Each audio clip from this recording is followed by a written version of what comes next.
มาสมพี่น้องสุพรรณแห่งของเขาแสงเห็นทางแสงอยู่ค่ะเมื่อในวันที่11 เดือนปี2020มีทางเสือโคข่าวของศึกซึ่งมันออกมาปล่อยสปมมีคนเมืองเวียงสือเดือนเสกยังเสดอนเวียงสือเมื่อวันที่9 เดือนปี2020ยามกลางวันซึ่งมันออกมาปล่อยเสือคนเมืองที่วันน้ำคำสีคนเมืองในลูกตายปลาลูกอ่อนย้ำเศร้าก็มาสิบเศร้าสี่ก็ในเยาในคนมาสิบเศร้าสี่ก็นั้นแล้วว่ามาสิบเฮายังหนาตา13ก็ดับซึ่งมาในมีภัยเสียงออกวันออกเวียงสือหมอก11 ลัก ยามไว้บัน2 โมง 50นั่นแลหมักลง3 ลูกไปใส่ที่ก้นขึ้นควันแลที่ก้นอยู่เส้าเหนือเส้นทางผีสีเส้นเนื้อวันนำคำไหนยาวยามกับนาห้องมองไปนั่นปล่อยลูกหนึ่งผมมีผลพระนสมอบผลคนเมืองเสเวงสือ1 ลาดว่ายันว่าเฮือมีปล่อยหมากกัดทั้งหมด4 ลูกแลคนมาเสียบนำในยาวมันลาว่าเปิงลมมันเป็นที่ละใน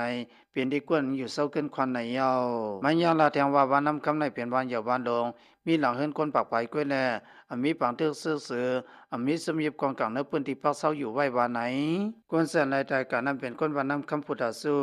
วันเครื่องสับปัดโตกแลกำปนำเป็นคนวันเครื่องสับปัดออกที่กิบขมุนหูย้อยมันอยู่ว่าไหนสมใส่แถมคนเมื่ออำเพียวกาเต็มเปลี่ยนเพนันลาบายันวันสำเส้นทางรถไฟเหลือเปิ้นแลเส้นทางรถไฟนั้นก็ก่อยกาเสเส้นทางยาว15 ปี2อันนั้นก็กงกาเสลมหมักพัดกว่าไกเส้นทางรถไฟหมอกปากไป15 ปีในยาวที่มองเตียนปีนเพนั้นมีห้องยาเสเวียงไว้สิตา ไปลูกเพิ่นยาอำเฮ็ดกันมาสิเปิดเป็นห้องยาวันดองน้าปังกุยห้องยาสิเวงในเป็นห้องยาสิเวงอันมีสือกุยอันมีการยุดยาสางมีห้องยาไปอยู่ดีวันดองน้าปังอ่อนกุยย้อนนั้นอันมีคนเฮ็ดกันห้องยาสีอีกยาววันไหนผมมีผลพรหลวงปอสัมภามันเสสัตแอนอยู่กีลาว่าลอสมันเขายื้อสวรรค์หิมะเวียงเสือนั้นและเปลี่ยนไว้เสสมันกับว่างเกิงปานที่เวียงหนองมีไม้เมื่อวันที่14 เดือนปี2020นั้นเสเป็นรองเฮ็ดสร้างอันเป็นหมอปอกากในเยาดับสเกตเคลูกเห็นอีพียตียับเสมาเวียงหนองมีไม้อมิติเดียนินเติงสกียงในเมืองคางอันยันไก่เวียงเสือหมอก35 ลักนั้นเยาเมื่อวันที่14 เดือนปี2020นั้นโฮมกันตั้งตับซึกรถเลี้ยวโซ่เขาคางเคียเอซีหลวงปองสังพมุมเสือสับเปินเผาลาดว่ากำลังสึกถึงตามคำว่าเสมาและเวียงหนองมีไม้เยาทานพ้องลงการแกดเกแอนยูกีเอ็มโอตีเปินเผาไว้หนังไหนผู้นี่พ้องลาโพดังละลุ่มสัมพ้องหลวงปองสังพมุมเสือสัตแอนยูกีหมายต้องว่าหลอนซึกเขายื้อกองกลางอันนี้ได้คนตายนับเป็นเส้นเหลือนั่นยังสือเป็นคนเมืองไหนเยาผู้นี่พ้องลาโพกำปากลุ่มสัมเซิงหลวงปองสังพมุมเสือสัตลาว่าเมื่อดังเขายังสู่คนเมืองขอยมาตั้งนามเมื่อเหลียวคนเมืองป้าเสมลูกอ่อนๆกันตายลองยิ้มหมากปองในเปลี่ยนลองยื้อคนเมืองกวยไหนเยาหลวงปองสังพมุมเสือสัตเปินเผากระทึกไว้สู่เขา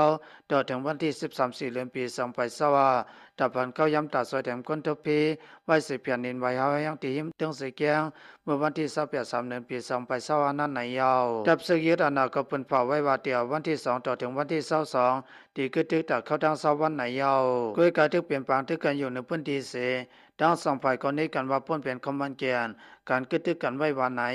สำหรับข้อมูลหลวงพ่อสัมภามอเสสเปินเผาไว้เมื่อนั้นใน